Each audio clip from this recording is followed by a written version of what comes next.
There's something powerful that happens when you wake up with intention, when you rise not just to check your phone, scroll through somebody else's life, or drown in yesterday's burdens, but when you rise with your soul speaking louder than your fears. See, the enemy wants you to wake up and immediately start doubting yourself, questioning your worth, and feeling behind. But baby, what would happen if you were the first voice to shape your day? What would happen if you looked in the mirror and prophesied to yourself? Sometimes you've got to be your own preacher, your own encourager, your own reminder that you are still becoming. I came to speak to the version of you that feels tired before the day begins. To the woman who's showing up, holding it together, but secretly wondering, will today be any different?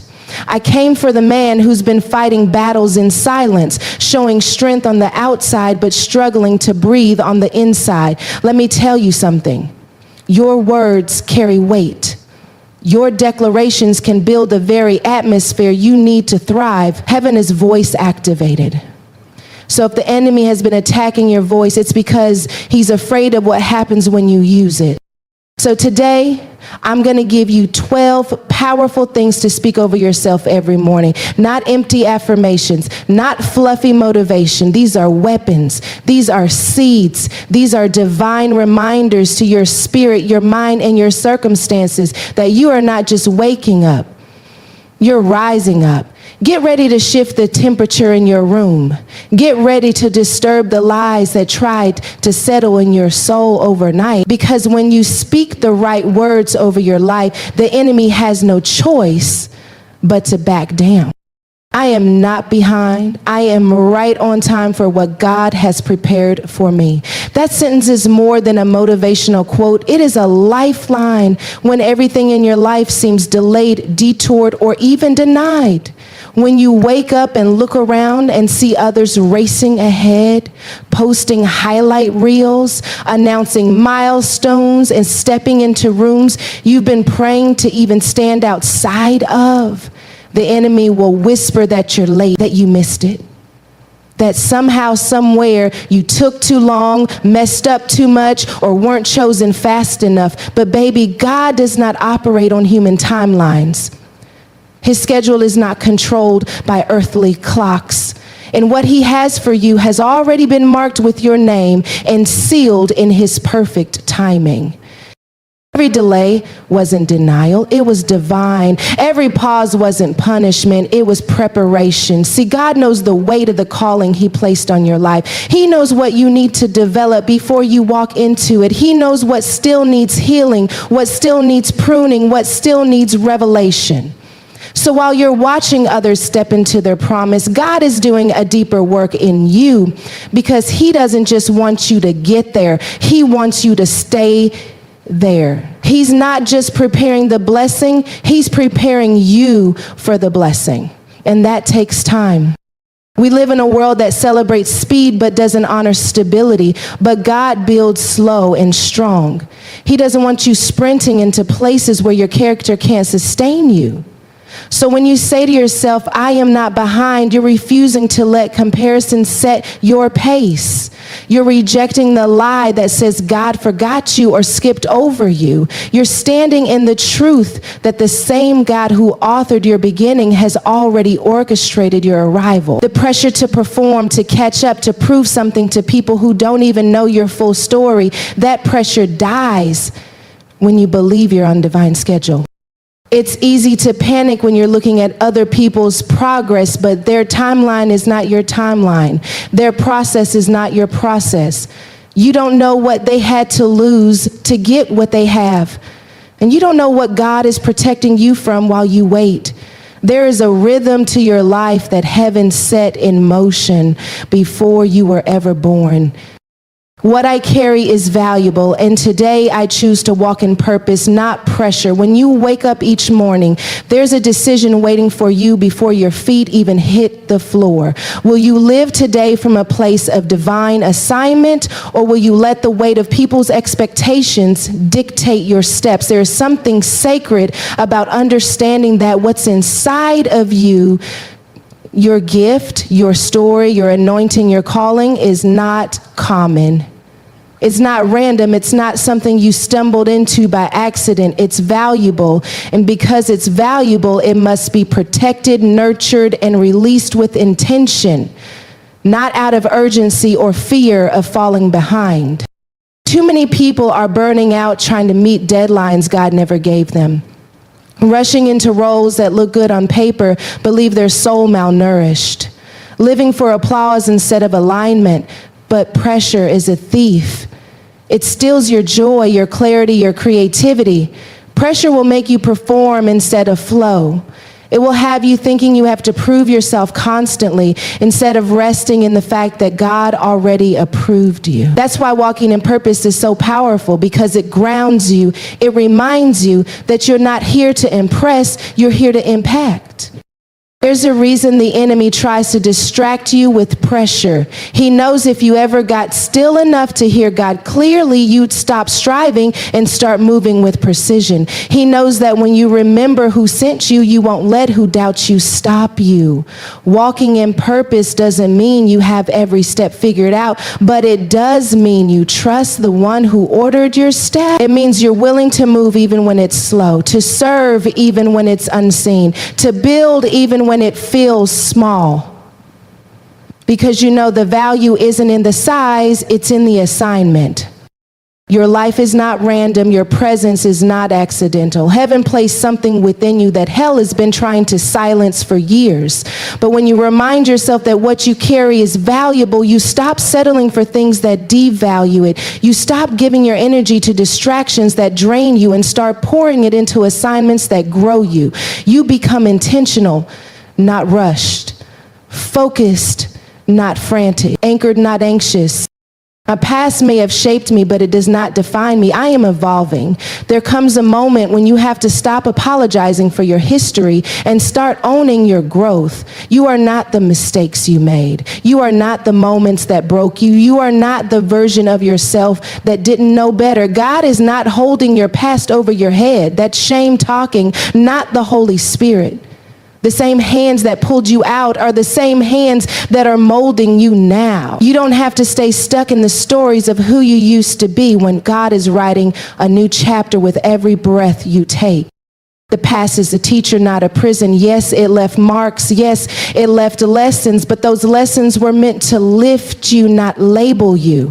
The enemy would love for you to believe that because you did something wrong, you can't become something right, but heaven doesn't cancel purpose based on brokenness.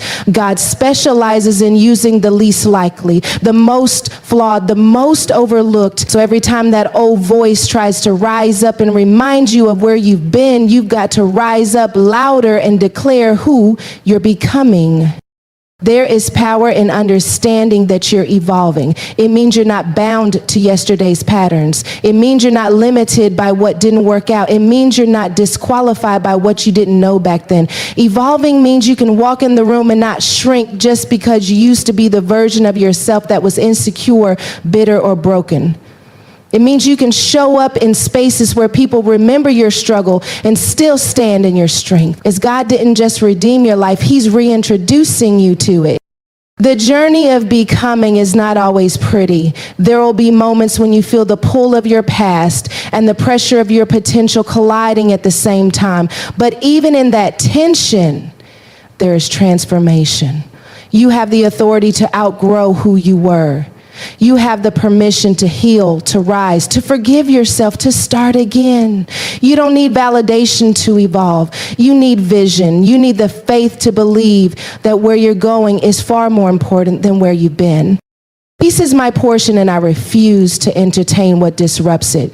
There comes a time when you've cried too long, worried too much, and tolerated too many draining conversations that left your soul exhausted. That time is the moment you realize peace is not a luxury. It's a promise. It's a gift God gave you when he called you his own. But just because peace is promised doesn't mean it's automatic. You have to protect it, preserve it, and position yourself to receive it daily. That means you've got to stop giving access to people, places, and patterns that constantly rob you of the very thing your soul needs to breathe. Some of the chaos in your life isn't from the enemy, it's from your unwillingness to release what no longer aligns with your healing. You can't walk in peace while entertaining drama. You can't be anxious for nothing if you're saying yes to everything. There are people who thrive off of your availability, not your authenticity. They love the version of you that's always rescuing, always explaining, always sacrificing yourself for their comfort. But at some point, you've got to choose your sanity over their satisfaction. You've got to remind yourself that peace is not selfish, it's sacred. When Jesus calmed the storm, he didn't ask for permission. He spoke peace into the atmosphere and everything had to obey. That same authority lives in you. You don't have to wait for things around you to change before you claim peace within you. Sometimes the storm isn't around you, it's in you. It's the storm of overthinking, of people pleasing, of internal battles that replay conversations you should have let go of last week. But today, you get to take authority over all of that. Today, you get to say, I'm not entertaining what costs me my calm. Peace comes with boundaries. It comes with silence. It comes with turning off your phone, walking away from the argument, or declining the invitation that doesn't feel aligned. Peace comes when you stop defending your growth to people committed to misunderstanding you.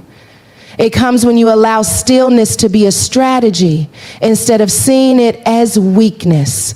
You don't have to fight every battle, respond to every opinion, or fix every situation to have peace. Sometimes your greatest flex is your stillness, your quiet, your calm in the middle of what tried to shake you.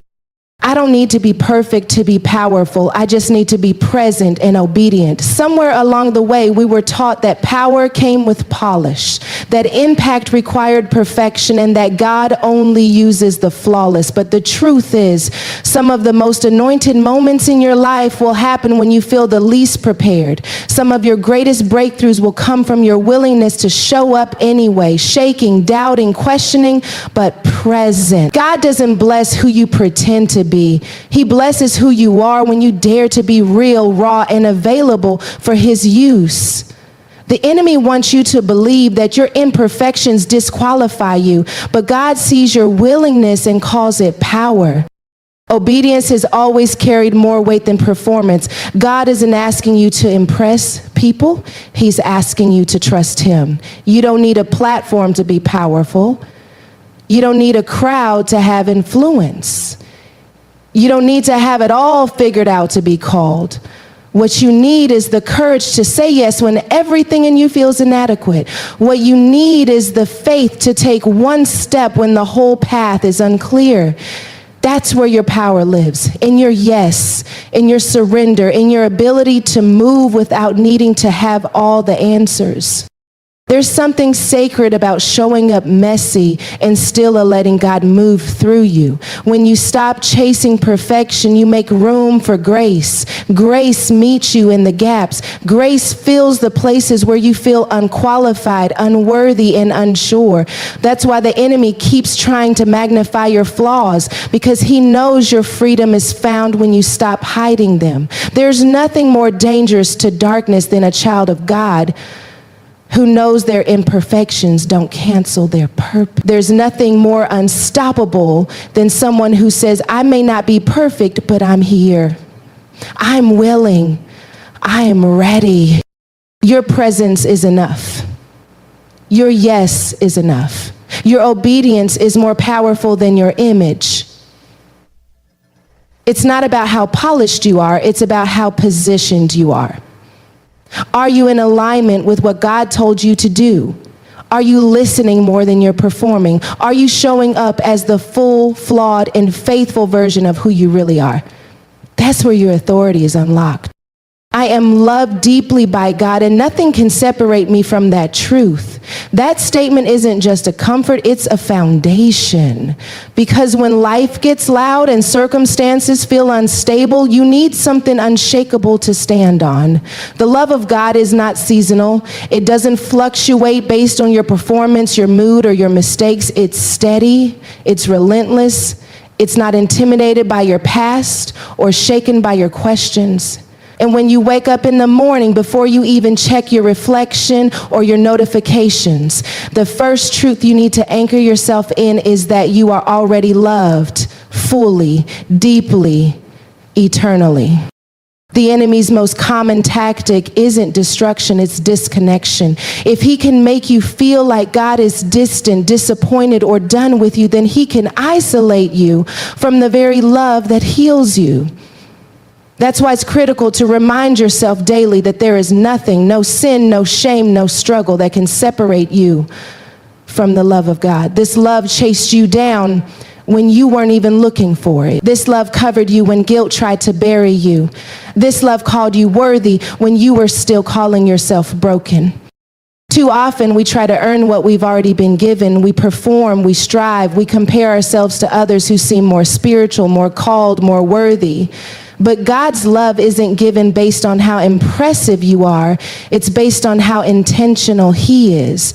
He chose you long before you ever chose him. His love is not a reaction to your goodness. It's a reflection of his character. And when you live rooted in that love, you stop hustling for approval and start walking in assurance.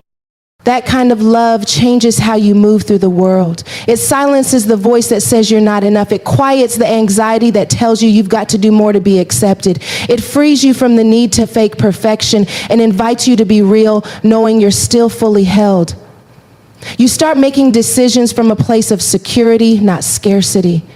You stop chasing validation from people who can't offer what God already gave. You begin to show up as someone who knows they are covered, not because they did everything right, but because they are fiercely and faithfully loved by a God who never changes. Because doors are not rejection, they are redirection to something greater. It's easy to feel disappointed when what you prayed for doesn't happen, when the opportunity you were sure was meant for you slips through your fingers, or when the connection you were counting on suddenly fades away. In those moments, the enemy rushes in to convince you that you weren't good enough, that you missed your moment, or that somehow God forgot about you. But what looks like a closed door in the natural is often divine protection in the spiritual. God sees what we don't. He knows what's on the other side of that door, and he cares too much about your destiny to let you settle for something beneath it.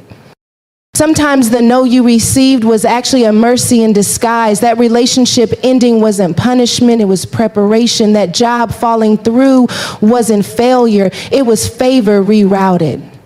God doesn't close doors to harm you, he closes them to guide you. When you are walking with him, nothing is wasted, not even the disappointment. Every detour has a direction. Every delay has a purpose. And even when it feels like you've been left out, heaven is setting you up for something far more aligned with your calling than what you were reaching for. The problem is we often pray for God's will, but grieve when it doesn't look like our plan. We ask for purpose, but try to control the path. And when things don't unfold the way we expected, we call it rejection, when in reality it's redirection. It's God saying, I know you wanted that, but I'm preparing something better. Redirection isn't always comfortable, but it's always intentional. It may not make sense at first, but peace will follow the pivot if you trust the one who ordered your steps. Closed doors can be painful, but they are never the end. They are divine signals to look again, move forward, or wait patiently. You were never created to stand outside one closed door and beg for it to open. God has the master key, and when it's time, the right doors will swing wide with no striving. Until then, rest in knowing that what's for you cannot be missed, manipulated, or mistaken. Trust the closed doors, because the one who opens and shuts them does so with your future in mind and your purpose in his hands. Today, I will not shrink to fit. I will expand to align. Every morning you rise, you're given a choice. Will you play small to make others comfortable, or will you take up the space your calling requires? Shrinking is easy when you've been around people who were intimidated by your growth, when your voice started getting stronger, when your confidence began to rise, when your healing became visible. They didn't know how to handle the new you. But you weren't created to shrink, to apologize for your progress, or to edit yourself to keep the peace. You were made to expand, to grow into every corner of the purpose God placed in you, and to stop pretending you're less than who you really are. Expansion doesn't always feel safe. It stretches your mindset, your habits, and your relationships. It causes tension, not because you're doing something wrong, but because you're stepping into something right. There are rooms where your growth will cost you familiarity, and that's okay. Expansion means you're finally giving yourself permission to be everything God called you to be, even if it means walking away from what's no longer serving you. You weren't created to stay stuck in old versions of yourself. That version was necessary for survival, but it's no longer required for where you're going. You can't be in alignment and out of authenticity. Alignment requires honesty with yourself, with God, and with the space around you. When you align with your purpose, you naturally expand. You begin to speak with clarity. You begin to walk with confidence. You stop second-guessing your intuition, and you start trusting the divine blueprint God placed within you. You no longer need to dim your light to be accepted, because you understand that the people who are aligned with your destiny will never ask you to shrink to stay. The moment you decide to expand, you disrupt every room that expected you to stay small. But you're not called to be comfortable, you're called to be impactful. And impact doesn't come through shrinking, hiding, or hesitating. It comes through showing up fully, knowing that your presence carries weight, your purpose carries authority, and your growth is not a threat, it's a testimony. Today is the day you stop adjusting your power to fit old environments and start adjusting your posture to fit new levels. I am not waiting on a miracle, I am walking in one. Too often we look for signs and wonders in the sky while missing the miracle happening within us. Every breath you take, every lesson you've survived, every battle that didn't break you is evidence that God is already moving. You are living proof that His grace is active, His power is present, and His hand has never left you. When you shift your mindset from waiting to walking, everything changes. You stop begging for what you already possess. You stop pleading for breakthroughs and start recognizing that you are the breakthrough, showing up in rooms and shifting atmospheres just by being obedient to what God placed inside of you. We live in a culture that constantly tells us to chase the next thing, the next level, the next opportunity, the next validation. But walking in a miracle means you begin to value the now. You begin to see the ordinary as sacred. You understand that your current season, even if it feels small or slow, is carrying supernatural weight. You're not waiting for God to move. God is waiting for you to recognize that He already has. You don't need the sky to part to know He's with you. Look at how far you've come. Look at what you've overcome. Look at the strength you carry that didn't come from books or people. It came from heaven. Walking in a miracle means you carry expectation, not desperation. It means you live with the confidence that God's glory is unfolding through your daily decisions, your quiet sacrifices, your small steps of faith. It means you no longer need external confirmation to believe you're called. You don't have to see it all to know it's already done. You don't have to feel it every moment to walk like it's real. You move with the assurance that God finishes what He starts. And since you're still here, that means the miracle is still manifesting. When you walk like a miracle, you stop waiting for validation and start walking in revelation. You realize that the power is not just in what God can do around you, but in what he's already doing through you. The more you lean into that truth, the more you walk like someone who knows heaven already said yes. I don't chase favor, I attract it because I'm aligned with purpose. When you understand who you are and what God placed inside of you, you stop running after things that were already meant to find you. You begin to walk with a posture that says, I don't need to beg for what's mine. Favor isn't earned by performance, it flows from alignment. When you're in alignment with your purpose, doors open without you having to knock. The right people show up, the right opportunities present themselves, and the right timing unfolds, not because you forced it, but because you were faithful where you were planted. Chasing favor will wear you out. It will have you performing for people who were never assigned to your destiny. It will cause you to say yes to things that look good but feel wrong, but attracting favor is different. It means you've done the inner work. You've stayed obedient in the quiet seasons. And now what you've built in the dark is ready to shine in the light. You didn't hustle for it. You prepared for it. You didn't manipulate to get in the room. Your integrity opened the door. You didn't compromise your values. You stayed rooted. And now fruit is following your faithfulness. Alignment is not about being perfect. It's about being positioned to hear from God, positioned to walk in peace, positioned to stay in your lane and trust that what's meant for you won't miss you. When your heart is postured right and your spirit is in tune with his voice, you'll start noticing favor finding you in unexpected places. You'll get called for things you didn't apply for. You'll be remembered by people you never even met. That's what happens when heaven marks you. Favor finds you. You don't have to chase what you were born to carry. You don't have to prove your worth to be seen. Favor is attracted to authenticity, to obedience, to humility wrapped in confidence. You become a magnet for miracles when you live in alignment with who God called you to be. Not the filtered version, not the striving version, the surrendered version. Because when you're aligned with purpose, you don't have to force anything. You simply show up, stay faithful, and let favor do what it was always assigned to do.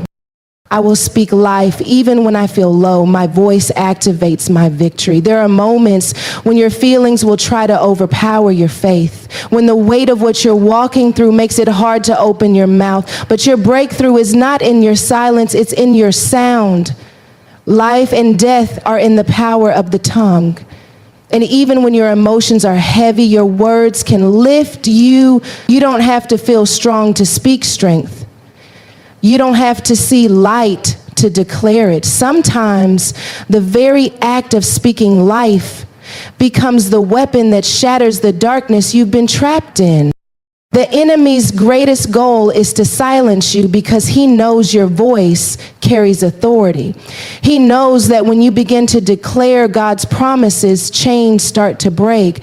Atmospheres begin to shift. Depression loses its grip. Anxiety starts to loosen. He wants you quiet, not because you have nothing to say, but because what you say carries power.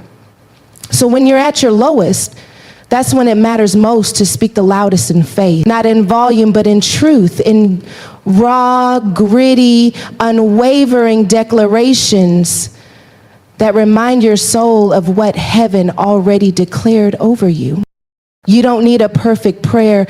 You don't need eloquent words. Sometimes it's just whispering, God, I trust you through your tears. Sometimes it's looking in the mirror and saying, I'm still chosen. Even when you feel broken. Speaking life isn't about pretending you're not hurting. It's about refusing to let the hurt define you. It's about prophesying over your pain and telling it where it has to bow. It's about breathing scripture over your situation until your reality catches up with your revelation. Your voice is more than a sound. It's a key. It unlocks things in the spirit realm. It activates faith. It disarms fear. That's why the enemy works overtime to discourage you, because he knows that if you ever understood the full weight of your voice, you'd start using it with intention, with fire, with authority. So even when you're tired, speak. Even when you feel overlooked, speak. Even when nothing around you looks like breakthrough, open your mouth and declare it anyway. Because heaven listens when faith speaks, and your voice might just be the sound that signals your next victory. I am becoming everything heaven saw when God spoke me into existence. Before anyone had an opinion about who you are, God already made a declaration. Before you had a past to recover from, you had a destiny waiting to unfold. You are not just the product of where you've been or what you've survived. You are the manifestation of a divine word spoken over your life. Every moment you wake up is a reminder that God's not finished. He's still shaping you, still stretching you, still drawing out the greatness he placed inside of you before you ever took your first breath. Becoming is an instant, it's a process, a holy unfolding of layers that were always meant to emerge in time. There's something sacred about becoming. It's messy, it's slow, and sometimes it's silent.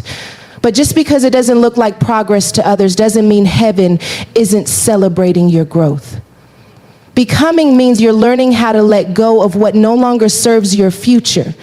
It means you're giving yourself permission to grow out of cycles, identities, and patterns that kept you small. It means you're finally aligning your actions with who God said you are, not who life tried to convince you to be. It's not about perfection, it's about movement. It's about surrendering to the refining fire without losing sight of the promise on the other side. The enemy will try to interrupt your becoming with insecurity, with distraction, with lies that tell you you're too far behind or too flawed to ever catch up to who you were meant to be. But becoming isn't about catching up. It's about catching revelation. It's about realizing that every step, even the stumbling ones, are being used by God to shape something eternal. What he saw when he created you is still unfolding, still growing, still breathing through your obedience. You are not a mistake on your way to destiny. You are a masterpiece still in motion. When God spoke you into existence, he spoke purpose, promise, and power. And every day you say yes to healing, yes to growth, yes to showing up even when it's hard. You are walking in agreement with what heaven already knew. You are not who you used to be, and you're not fully who you're becoming yet, but you are in the divine in between, where glory is being birthed and purpose is being revealed with every faithful step you take.